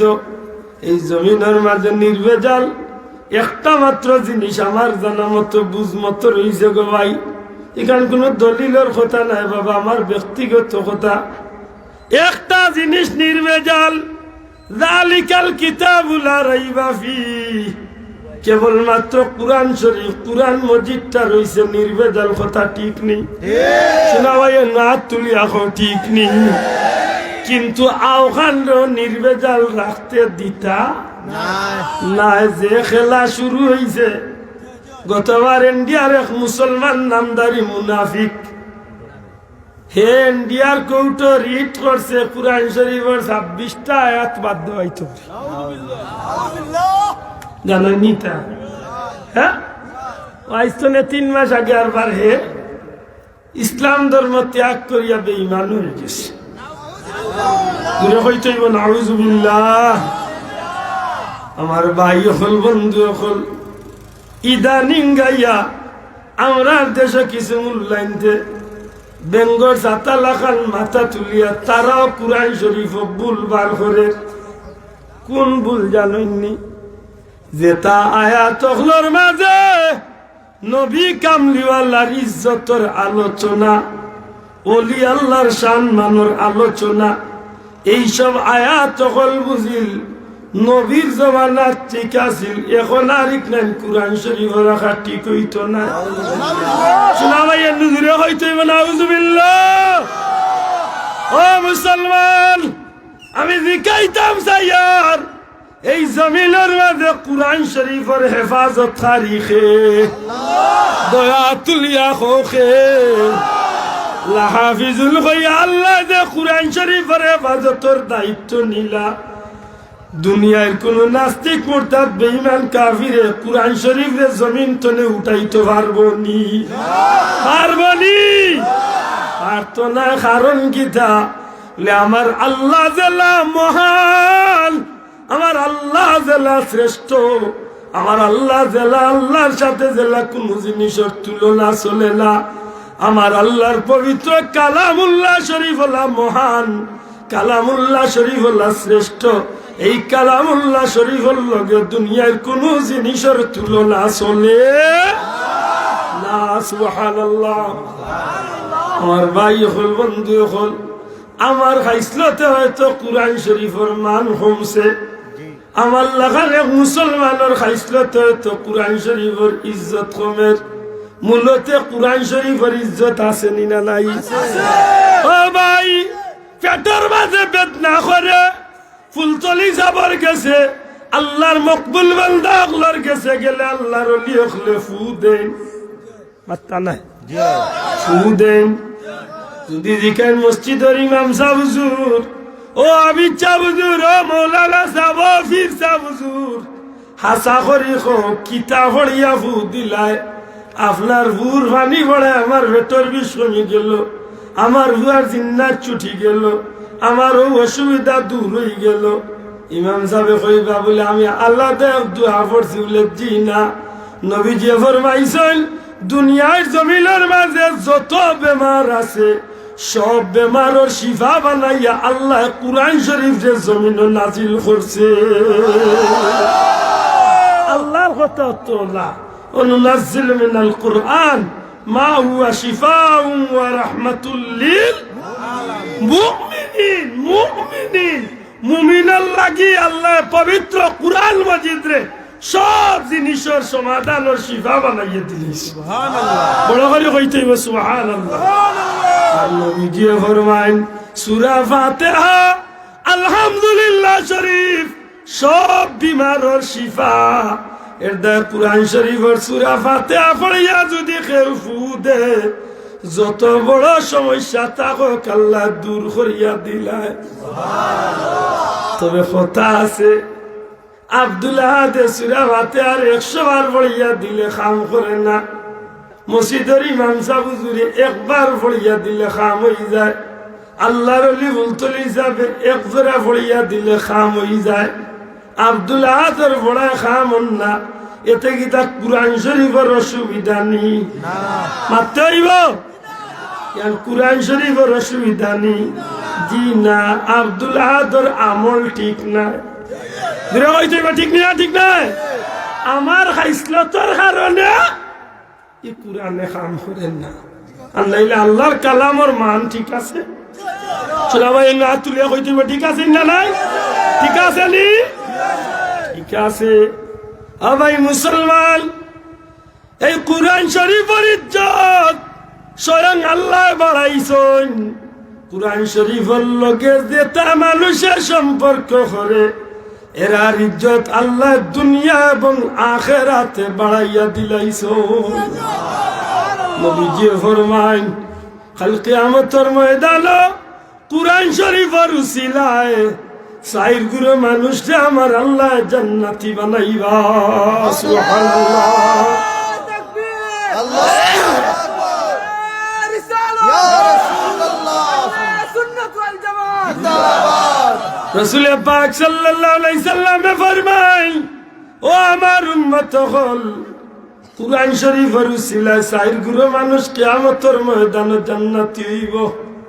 এক নম্বর কুরআন শরীফের শিক্ষক সুজা বাটি করি মাতুক, এক নম্বর খে দুই মাতুক কুরআন শরীফের, দুই নম্বরে কুরআন শরীফের ছাত্র। এ সাহাবী গিয়া হন ইয়া রাসূলুল্লাহ, আল্লাহর উম্মতের মাঝে শ্রেষ্ঠ উম্মতকে নবীজি তো আল্লাহ রসুলরে আল্লাহ তাম বিশ্ব জগৎবাসীর লাগি শিক্ষক বানাইয়া পাঠাইছিল। এই মহান নবী ফরমাইন আমি বয়স্তানা বয়স্তু মুআল্লিমান, আমি শিক্ষক হইয়া দুনিয়াতে আইছি। যে সময় যে সমস্যা দেখা দিছে নবীর কাছে গিয়া প্রশ্ন করেছে, নবীর যে সমাধান দিলেছে সুবহানাল্লাহ। এই সময়কুর প্রশ্নকারীর উদ্দেশ্য বুঝিয়া নবী যে জবাব দিলা, খায়রুকুম মান তাআল্লামাল কুরআনা ওয়া আল্লামা। দুনিয়ার মাঝে শ্রেষ্ঠ হইল ও মানুষ যে কুরআন শরীফ পড়ে আর কুরআন শরীফ পড়ায়। আমার ভাই হল আমি গুনাহগার, একদিন চিন্তা করলাম রে এই কথা বাস্তবে মিলাইতাম কিলা যে আসলে এই মানুষটা যে শ্রেষ্ঠ। কিন্তু আল্লাহ রসুলে তো অবশ্যই হয়েছেন, নবীর কথা তো 100 সত্য, বাস্তব জগতে এখান তার প্রমাণ দিতাম কিতা দিয়া। আতইনা সাহেব ফজল আলম সাহেব একটা কথা বলছিলেন যে আমি নগদ বিশ্বাসী, নগদ যা হাত পেতে না বাকির কথা শুনলে থাকে। আমরা মানুষে তো বাস্তবতার বেশি মূল্যায়ন করে, প্রায়োরিটি দেয় না কিনা। আমি চিন্তা করলাম নবীর কথা তো 100 সত্য, কিন্তু বাস্তবতার লোকে কেন কিতাব প্রমাণ দিতাম। ও আমি একদিন হিসাব নিজে নিজে নিজে নিজে অবজার্ভ করিয়া মিলাইলাম। যদি মনে করেন আজকে রিফাতুর বড় একটা জানাজা, যেমন আল্লাহর বান্দা মুজাম্মিল আলী জমশেদ আলী সাহেব, মনে করো কি আল্লাহর বান্দার জানাজা কালকে 1 লক্ষ মানুষ জমাইছে। এই 1 লক্ষ মানুষের মাঝে মনে করো প্রেসিডেন্ট আছেন, রাষ্ট্রপতি আছেন, মন্ত্রী আছেন, অন্য দেশের রাষ্ট্রপতিও হলো আইসেন। এমন সব মানুষ যদি কেউ মরেন, আর এই লাখো মানুষের মাঝে যদি একজন আলিম বা হাফিজ যদি না থাকেন, এই সময় ইমামতির দায়িত্ব থারে দিতা বলে যে দেশের বড় প্রেসিডেন্ট এন্ডে দিলাই বুঝতে প্লেন দিলার নুনছি আমেরিকার বড় প্রেসিডেন্ট এন্ডে দিলাই, ঠিক আছে।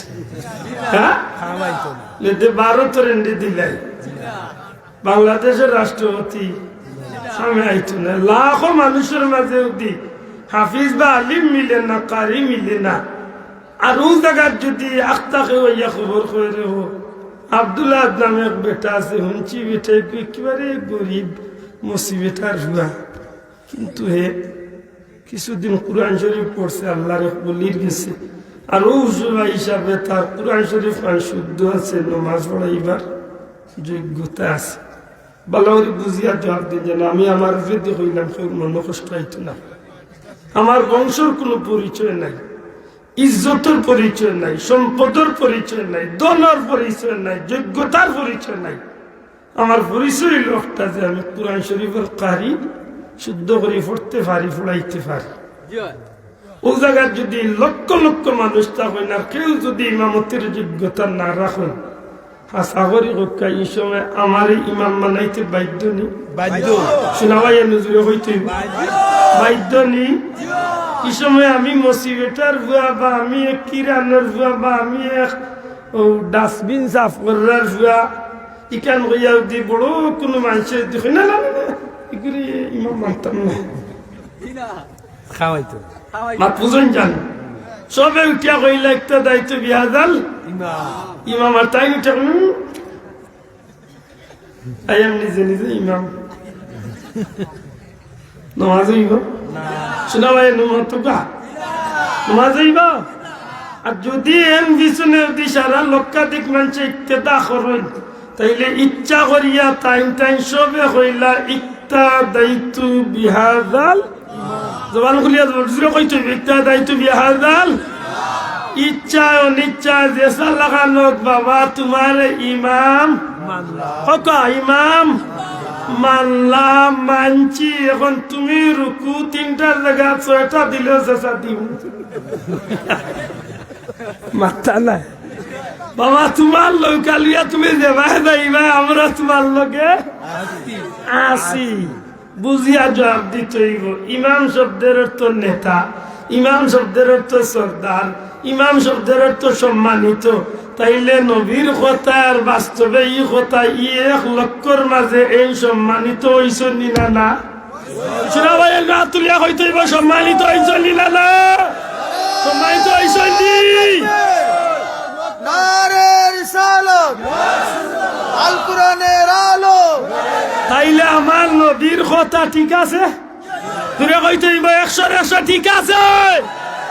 দুনিয়ার মাঝে সর্বশ্রেষ্ঠ মানুষকে যে কোরআন শরীফ পড়ে, কোরআন শরীফ পড়ায়। মাশাআল্লাহ, নবীজি আমার মান 1 নম্বরে কোরআন শরীফের শিক্ষক, 2 নম্বরে কোরআন শরীফের ছাত্র, 3 নম্বরে কোরআন শরীফ मोहब्बत करने वाला, 3 নম্বরে কোরআন শরীফ सुनने वाला, 4 নম্বরে কোরআন শরীফ मोहब्बत करने वाला। সুবহানাল্লাহ। কিয়ামতের ময়দানে 4 গুরু মানুষের আহলে কোরআনের খাতিরে আল্লাহ ইজ্জতি জান্নাতি বানাই দিয়েছে। প্রশ্ন হইল, কোরআন শরীফের ইজ্জতে মানুষের ইজ্জত বাড়ে, ইকানোর বাস্তবতা আপনার কাছে থাকতে হইবে। আপনারা চাবো ঈদের খালো, ঈদের সময় আপনারা কাপড় মার্কেটিং করেন তো মাতকা মার্কেটিং করেন দামি দামি কাপড় আনেন। গত 3-4 বছর আগে একবারে ঈদ এক শাড়ি বিকছে 12,55,000 না 13,55,000। পত্রিকা, জাতীয় পত্রিকা তাইছে। আমি মনে কইলাম ঈদে 13-14 লাখ টাকার শাড়ি যে বেটির 15 লাখ তো বেটিকেও হতো ঠিক যেই সেই বেটি আছি মনে করেন আমার লাটার 12 লাখ টাকার শাড়ি লাগাইতে মরবো আর মাতুই না এলে বেটি যে বেটি 12 লাখ টাকা 15 লাখ টাকা শাড়ি কিনবো, এটা হলদার তোর বেটির তো দরকার। আচ্ছা, এখান তো যদি আপনি কোনোদিন কুটুম বাড়ি বা মেহমান বাড়ি বা জরুরি কোনো কাজে বারোইরা আর তারা উড়া করিয়া যদি জুতা তো আপনি দেখছেন দুলাবালি লাগাইলার ওই সময় উড়াউড়ি করিয়া বারোইরা আতর গুড়িত ময়লা কাপড়ের টুকরা বা টিস্যু উসু কিচ্ছু না ভাইয়া যদি 15 লাখ টাকার কাপড় দিয়া যদি জুতা খান দিয়ে বাড়ি মারি দেন, মনের মাঝে খুব কষ্ট লাগবে। তো গুণ হইব, আত্মা নাই, দোষ হইব, কষ্ট লাগবে, মোটেও নাই। এক জোড়া মনে ধরতো না। এখানে আকল মন বেটইয়া থাকলে হবে দৌড় 100 টাকা দিয়া অটো ক্লিনার তুমি এগুলো দপ দপে পরিষ্কার করি মাত্রই না। আচ্ছা, ওই সময় যদি জুতা মুসার লাগিয়ে দি দামি কাপড় নাই, আখতা কিচ্ছু না ভাইয়া যদি দেখুন যে অন্য কোরআন শরীফের বস্তু নি, এখান পুরানা কাপড়ের টুকরার বস্তু নি কাবার ফালাই, ওখান দিয়ে জুতা মুসা যাইব তো না? শোনা ভাই নজরে মাত্রই যাইব তো। আচ্ছা, আল্লাহ না করক যদি বলে যদি মুসিও লাইন তো এইখান মুসিয়া মনে মনে বাক্কা সাহস আইব বলে না জুতাওয়ালা করে মুচ্ছি। আর যদি বুঝিলাই নিকান কোরআন শরীফের বস্তু নেই, এক মুমিন হিসাবে আপনার ভিতরে কাটবেন না কাটতো না, পাতকা ভিতরে ধরবনি, মনে মনে লজ্জিত ইবানি, নিজের কাছে নিজে অপরাধী বনবানি। মাশাআল্লাহ, আমার প্রশ্ন হইলে 15 লাখ টাকার শাড়ি দিয়া জুতা মুসলিম মনে কষ্ট হয় না? কষ্ট লাগে না?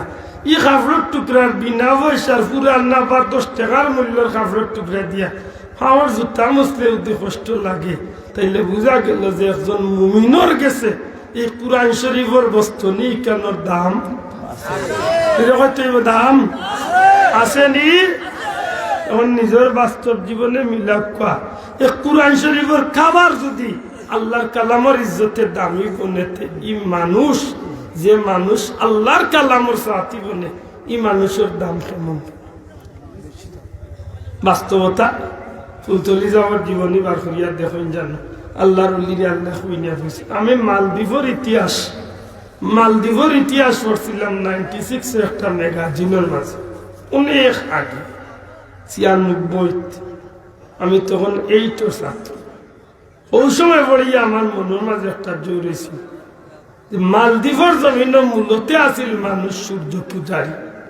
আমি বাক্য করে কইলাই যাব কথা, মালদ্বীপের দেশটা আছিল মূলত কিতাব মানুষ সূর্য পূজারী, সূর্য পূজা করত।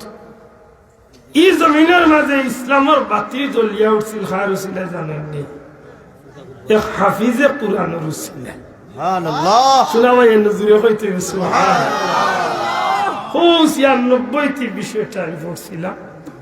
তখন বেটা লেখছে যে একটা সমুদ্রের মাঝে জাহাজ ডুবিয়া মানুষ মারা গেছিল, আর এক তক্তার উপরে একজন হাফিজে কোরআন, এক যুবক বাসমান তক্তার বাসি বাসি বাসি বাসি গিয়া মালদ্বীপের জমিন, মালদ্বীপ চতুর্দিকে সমুদ্র, মাঝখানে এক দ্বীপ। আল্লাহর বান্দা আশ্রয় লইছে, খবর লইছে, মানুষের জিকাইছে, খবর লইয়া দেখছে এই দেশের মানুষ সূর্য পূজারী। বহুত কষ্ট করিয়া তারা রাষ্ট্রপ্রধানের লগে দেখা করছে, হয়েছে যে আমি বড় বিপদী মানুষ, তবে আমি চাই আমার জীবন তো এমনিতেই গেছিল গিয়ে, আমি চাই আর যে এই সূর্য পূজারীর দেশে আমি চাই আর যে আল্লাহর দিনের দাওয়াত দিতাম। মুখ পড়া সাহস দিয়া যখন তাই এই রাষ্ট্রপ্রধানরে এই দাওয়াতটা দিছেন, তখন এই উঠিয়া হয়েছে, তুমি যদি বিপদী না হইতাই, তুমি যদি সমুদ্রত বাসমান বিপদী না হইতাই, তো তোমার এই অপরাধে তোমার কল্লা উড়াই যাও। যাও, জীবনে জীবনে কোনোদিন এমন কথা এমন খাত আর কোনোদিন মুখ লইও না, আমার দেশের কোনো মানুষের তুমি ইসলামের দাওয়াত দিও না। তখন আল্লাহর বান্দা নিরুপায় হইয়া, আল্লাহর বান্দা নিরাশ হইয়া ফিরিয়া গেছে। আবার বাদে আল্লাহর বান্দা চিন্তা করলাম, আমি এক মুসলমান আর সূর্য পূজারীর গরু খাইতাম রইতাম কি থাকতাম। এমন এক অশান্তির জিন্দগি তান আরম্ভ হইল, জঙ্গলের গুটাঘাটা খাই আর মানুষের কাছে দিনের দাওয়াত দিন, কেউ তার কথা কবুল করে না। জঙ্গলের কিনারাত এক আল্লাহর বান্দির লোকে সাক্ষাৎ হইল। ই আল্লাহর বান্দিয়ে তান্ডে দেখিয়া হইল, তোমারে বড় এক পেরেশান মানুষ লাগে। লেজিও আমি এক মুসলমান, তান জীবনের কাহিনী কইলার হইলার গো মা, যদি ভারত আইলে আমার একটু আশ্রয় দেও তোমার বাড়ির মাঝে, আমার জীবনটা রক্ষা করি। আল্লাহর বান্দিয়ে কইল, রে বাবা, ছেলেও নাই স্বামীও নাই, এক মেয়ার আমি, আমার করে তোমার জীবন চলবো, আমিও নিজে খাইতাম পারি না, তোমারে খাবাই কিনা। আল্লাহর বন্ধা কইলা যে খাবানি লাগতো না, শুধু মাথাটা বুঝাইবার সুযোগ রইলা দীর্ঘদিন। আখতার দিন ইয়া দেখুন এই বৃদ্ধা মহিলা খুব বেকার ইয়া খান্দিরা জিকাইলা, মাগো খান দোকানে। আল্লাহর বান্দিয়ে কইলা যে আমরা এই মালদ্বীপের দীর্ঘদিন তো একটা কঠিন অবস্থা, প্রত্যেক বছর নির্ধারিত তারিখে একটা দেহ সমুদ্র তনে উঠিয়া দেশের উপরে আক্রমণ করে মানুষের জানমালের ক্ষতি করে। বহুত কৌশল অবলম্বন করিয়া এই দেশের সরকারে সমুদ্রের পারে একটা মন্দির বানাইয়া সেই মন্দিরের ঘর একজন যুবতী মেয়েরে নির্ধারিত তারিখে নিয়ে রাখেন, আর ওই রাত্রিতে আইয়া সমুদ্র তনে দেহ উঠিয়া মেয়ের ইজ্জত নষ্ট করিয়া মেয়েটারে হত্যা করিয়া যায়। তখন তুমি গিয়া এই সিরিয়াল এই নিয়মটা যতদিন ধরে চালু হয়েছে, তখন তুমি মানুষের জানমালের মোটামুটি নিরাপদ, একজনের উচিলা বাকি সব বাঁচে। আল্লাহর বন্দায় উঠে কইলা, তুমি খান্দ কারণ কি? বাবা, প্রত্যেক বছর এই ঘটনাটা ঘটার আগে দেশের যুবতী মেয়েগুলো দিয়া লটারি হয়, আর এই লটারির যে মেয়ের নাম উঠে ওই মেয়েটারে নিয়ে নির্ধারিত রাত্রিতে মন্দিরের ভিতরে রাখো। আজকে আমরা দেশের রাজা লটারি করছি, আর এই লটারির মাঝে সারা দেশের আর কোন মানুষের মেয়ের নাম না উঠিয়া আমি হতভাগীর একমাত্র মেয়ে, ওই মেয়েটার নাম খাই সকাল হইলে তো বাসার মানুষ হলাইব, শোনা গয়না মনি মুক্তা কাপড় চোপড় দিব, তা পিন্দাইব, বিকাল সূর্য ডুবার আগে মন্দিরের মাঝে নিয়ে রাখা। আল্লাহ বন্ধা বড় আফসুস করলাম, হইল হায় রে হায়, এই জমিনের মাঝে আল্লাহ তো আমার আর কিচ্ছু দেখ না দেখ, আমার সিনার মাঝে তো আল্লাহর পবিত্র কুরআন মজিদ খান আছে। বড় করে হোক সুবহানাল্লাহ। এই আল্লাহর কালামের শক্তি আছে নি বাবা? জি, আফসুস আজকে মুসলমানের গেছে একটুই গেছে শোকেসের উপরে তুইবার জিনিস।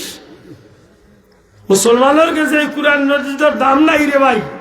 মুসলমানের বুড়ির কুরআন শরীফ আছে নাকি মাই বোন উঠা কইব 1976 দিসলা বাবা গিয়ার দিন এখান দেখো স্টিলের উপরে রয়েছে না গেছে।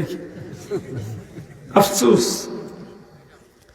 আমার ভাই হল বন্ধু হল আল্লাহর বন্ধা উঠা কইল, মা তুমি খান দিও না, আমার ওরা সুযোগ দেও, আল্লাহর ওয়াস্তে তুমি আমার লোকে ওয়াদা করো যে এখন তো যে ঘটনা ঘটবো কেউরে কইতে না। লিখিতা লে তোমার মেয়েরে যখন বাচ্চার মানুষা ইয়া শোনা গয়না কাপড় দিয়া যাইব এগুলা তুমি তোমার মেয়েরে না ফুরাইয়া তোমার মেয়েটারে গরো লুকাইয়া রাখি দিবে আর মেয়ের জায়গা আমারে তুমি শোনা গয়না ফুরাইয়া দিলেই বে আমি এই মন্দিরও গিয়া সেই নাফরমান দেওয়ার লগে মোকাবেলা করিয়া হয় আমি জীবন চাইব না হয় চিরদিনের মতো এই দেওরে এই দেশের উপরে আক্রমণ তুলে আমি আল্লাহর কালামর উসিলায় বাঁচাই। মেয়েটা মহিলা উঠে না রে বাবা যদি খবর হয় মাসার মানুষের তখন আরো 3 বিপদ মা তুমি ধৈর্য ধরো। সত্যি আসলে আল্লাহর বন্দা হাফিজে কুরআন আল্লাহর বন্দায় তার নাম আছিল হাফিজ আবুল বারাকাত রহমাতুল্লাহ আলাইহি সুবহানাল্লাহ। এই যুবকটা শাড়ি সোনা গয়না ফিন্দিয়া বাচ্চার মানুষের হালকি তুইয়া তান্ডে সন্ধ্যার আগে আগে নিয়ে সমুদ্রের পারে মন্দিরের ভিতরে নিয়ে ঢুকিয়া দিয়েছে। তারা জানে যে এই মন্দিরের যারেও তুইয়া যাই বাদের দিন সকালে ইয়া লাশ। আল্লাহর বন্দা গর্ত নিয়ে আক্ত নিয়ে রেডি হইয়া অজু করিয়া গেছে। তারা গেছে কি দরজাটা লাগাইয়া আল্লাহর বন্দা মাগরিবের নামাজ আদায় করিয়া পবিত্র কুরআন শরীফের সূরা ফাতিহা তিলাওয়াত সুবহানাল্লাহ। আহা আল্লাহর কালাম কি নিয়ামত সুবহানাল্লাহ। যে সময় আল্লাহর বন্দা তিলাওয়াত শুরু করেন রাত্রি গভীর হইতে আছে সমুদ্র পার চার নিস্তব্ধ আল্লাহর গুলামে তিলাওয়াত করতেই আছেন আর মনের মাঝে মাবুদ গো দীর্ঘদিন আগে জাহাজ ডুবিয়া সমস্ত সাথী মারা গেল আমিও তো মারা যাইতাম আমারও তো জীবন শেষ হয়ে যেত মৌলা বাঁচাইছ যখন আর দয়া করি যখন এই দ্বীপের উপরে আনিয়া উঠাইছ আল্লাহ আমার বাকি জীবন খানকে তুমি কবুল করো যেন তোমার নামর ইসলামের প্রচারটা এই জমিনে আমি করতে পারি। পবিত্র কুরআন শরীফ তিলাওয়াত আরম্ভ হইছে। আস্তে আস্তে রাত্রি গভীর হইছে। হঠাৎ করে বুঝেন সমুদ্রের মাঝে কেমন একটা আওয়াজ আরম্ভ হইছে। বুঝা যায় যেন সমুদ্র তলে একটা মারাত্মক জিনিস উঠি আওয়াজ শুরু হইছে। যত বেশি সময় যায় হাফিজ আবুল বারাকাত রহমাতুল্লাহ আলাইহি তিলাওয়াতের বেগটার এইভাবে বাড়াইতেই তখন যে সময় বুঝিলাম মন্দিরের উপরে আক্রমণটা চূড়ান্ত পর্যায়ে নিকটবর্তী হয়ে গেছে কুরআন শরীফের ধারাবাহিক তিলাওয়াতরে বন্ধ করিয়া আল্লাহর বান্দায় বিসমিল্লাহির রহমানির রহিম হইয়া সূরা ইয়াসিনের প্রথম আয়াতে কারিমাটা তিলাওয়াত করুন। ইয়াসিন যেই মাত্র খালি সূরা ইয়াসিনের তিলাওয়াতের ইয়াসিন শব্দটা বের করছেন আল্লাহর বান্দার ইয়াসিনটা বার হইছে নি বুঝা যায় যেমন রাইফেল তলে গুলি বার হইছে। সাথে সাথে গিয়া দেওয়ার উপরে একটা আক্রমণ করলো। ওই সময় দেবে আসমানে জমিনে চিৎকার করে না না আমারে হত্যা করিও না আমারে ক্ষতি করিও না আমি আর এমন ভুল করতাম না এদিকে আর অগ্রসর হইতাম না আমার এমন ক্ষতি করার যাইও না। আল্লাহর বান্দার ধারাবাহিক তিলাওয়াত করতেই আসেন ইয়াসিন হইয়া যেমনে খালি আওয়াজটা দিছেন সাথে সাথে বুঝেন যে পাল্টা আক্রমণের দেহটা যেন পিছু ওঠা শুরু হইছে। বহু সময় বাদে বুঝেন যে দেহটার আওয়াজ আর শোনা যায় না সমুদ্রের মাঝে গিয়া পড়ে গেছে। আবার তিলাওয়াত আরম্ভ করেন তিলাওয়াত করতে আসেন আল্লাহর বান্দা কইন রাত্রি গভীর হইতে আছে। হঠাৎ করে বুঝলাম আগের চেয়ে আরো বেশি শক্তি সঞ্চয় করিয়া দেহটা উঠে। আমার মনের মাঝে আইল হায় রে আগের বার তো আল্লাহর সূরা ইয়াসিনের একটা আয়াতের বিনিময়ে বাঁচলাম এখন না জানি আরো বেশি শক্তি লইয়া আইতে আছে। আল্লাহর বান্দা সাহস সঞ্চয় করিয়া ওয়াল কুরআনিল হাকিম হইয়া আবার চিৎকার করেন বুঝুন যে আল্লাহর বান্দার এই আওয়াজের সাথে সাথে দেহটার উপরে যেন একটা পাল্টা আক্রমণ হইল। মুহূর্তের মাঝে আসমানে জমিনে চিৎকার করে কয়, না আমার এমন ক্ষতি করিও না, আমি আর এই বেজমিনের মাঝে বাঁচতে পারলাম না। এইভাবে চিৎকার মারতে মারতে দেহটা গিয়ে আবার পিছন দিকে পড়ে। তৃতীয়বার দীর্ঘ রাত্রি হয়ে যায়, গভীর রজনী হয়ে যায়। আল্লাহর বান্দা কই যে আমি মনে মনে ভাবি হয়তো আর দেহটা তো নাই, কিন্তু আমি বুঝলাম আগের 2 বার করে শক্তির চেয়ে আরো বেশি শক্তি সঞ্চয় করিয়া শেষবারে তার যত শক্তি আছে সমস্ত শক্তির উজাড় করিয়া যেন আমার উপরে আক্রমণ করে। ওই সময় আমি আল্লাহর কাছে সাহায্য চাইলাম, আমি রব্বুল আলামিনের কাছে সাহায্য চাইয়া ইন্নাকা লামিনাল মুরসালিন হইয়া চিৎকার মারলাম। আর মনে মনে কইলাম, আল্লাহ নবী কামলিওয়ালার খাতিরে এই নাফরমানরে তুমি জমিন থেকে উঠাইলাও। ওই সময় আমি বুঝলাম এমন একটা আঘাত কে দেওয়ার উপরে করছে, আসমানে জমিনে চিৎকার করিয়া দেওটা যেন শেষ হয়ে গেছে। আমার মনের মাঝে আইলো ইনশাআল্লাহ আর কোনো দিনে দেও ফিরিয়ে আইতো নাই। সত্যি সত্যি ফজর হয়ে গেল। আমি আজানের সময় অনুভব করিয়া নামাজ আদায় করলাম, আল্লাহর শুকরিয়া আদায় করলাম, আর কইলাম ইনশাআল্লাহ কুরআন শরীফের বরকতে আল্লাহ আমারে বাঁচাই দিছে।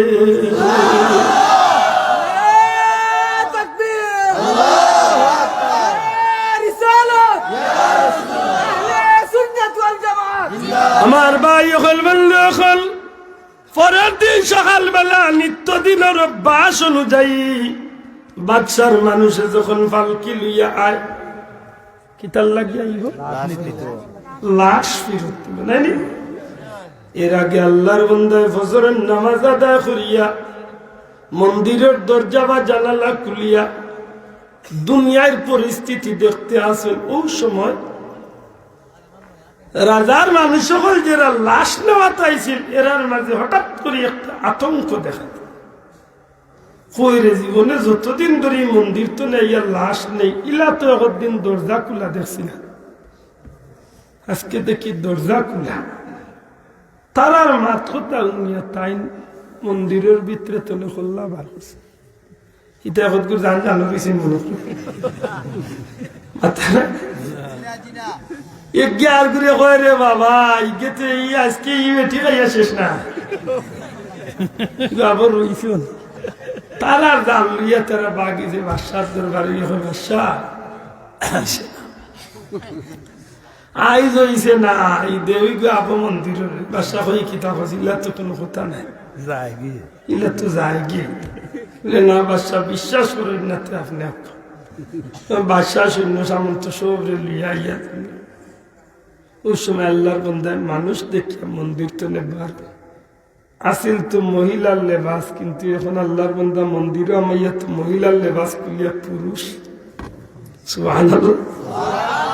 যেমনে তালডে দেখছেন বাদশা কইলে এই বন্ধু কিন্তু করে দিস আল্লাহর বান্দা এটা বাদশা বন্ধু বন্ধু রেডি করার কোনো জরুরত নাই, আসলে আমি কোনো দেও না, আমি হইলাম আল্লাহর গোলাম।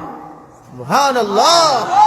বাদশা কই কি দেখো কালকে আমার মানুষ আনিয়া তোমার ওই জায়গায় মহিলা রাখছো নমুক করবে। বাদশা ঠিক আছে, তবে এই মেয়েটা আইসে না, মেয়ের পরিবর্তে আমি আইসি।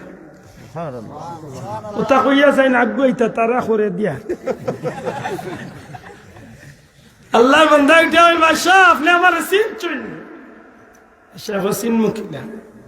স্মরণ করো কাইস্তনে কিছুদিন আগে একটা মানুষ সমুদ্রের বিপদী মানুষ বাসমান তক্তার উপরে জীবন ফিরিয়া পাইয়া আপনার কাছে গিয়া কলিমার দাওয়াত দিছিল, সেই মানুষটার কথা মনে আছে? বাদশা মনে আছে? সেই যে মুসলমানে আপনারে কুলিমার দাওয়াত দিছিল, আমি বললাম সেই মুসলমান আমার সিনার ভিতরে আল্লাহর পুত পবিত্র 30 পারা কুরআন শরীফ। সুবহানাল্লাহ। বাচ্চা এখন মানি না বলে মানুষ না, আপনি যে মহিলার মেয়ে আনছেন এই মন্দির আনিয়া যে মহিলার মেয়ে রাখার কথা, ও মহিলার বাড়িতে মানুষ পাঠাক্কা খবর লইয়া দেখা মহিলার মেয়ে গরু আছে, মেয়ের জায়গা আমি মহিলার লেবাস লাগাইয়া এই মন্দির আইয়া এই দেউর লোকে আমি আল্লাহর পবিত্র কালাম শরীফ লিয়া আমি মোকাবেলা করিয়া এই দেউরের চিরতরে দুনিয়ায় তুলে বিদায় করিয়া। বাদশাহ খবর লইয়া দেখছে হাসলেও তো হাসা। শেষ পর্যন্ত বাদশাহ কইছে তাইলে তোমার লাগি এই মন্দিরের ভিতরে নাও, আমার দেশে যে নব আরো 1 বছর অপেক্ষা করতে হইবে। ফিরিয়া আরবার যেই তারিখ আইব ও তারিখে যদি আরবার তুমি ও রাত্রিটা অন্য হাঁটাও, আর যদি দেবে তোমার ক্ষতি করে না, তে বুঝবো তোমার হতে কাজে মিলেছে। কথা হচ্ছে না? আল্লাহর বান্দা এখন ঠিক আছে, আমি রেডি আছি। ফিরিয়া যখন সেই রাত্রিটা আবার আইসি বছর ঘুরিয়া, আল্লাহর বান্দা আরবার তিলাওয়াত করিয়া রাত্রি জাগরণ করেন, কিন্তু এদিন আর দেওয়ার কোনো আক্রমণ নাই।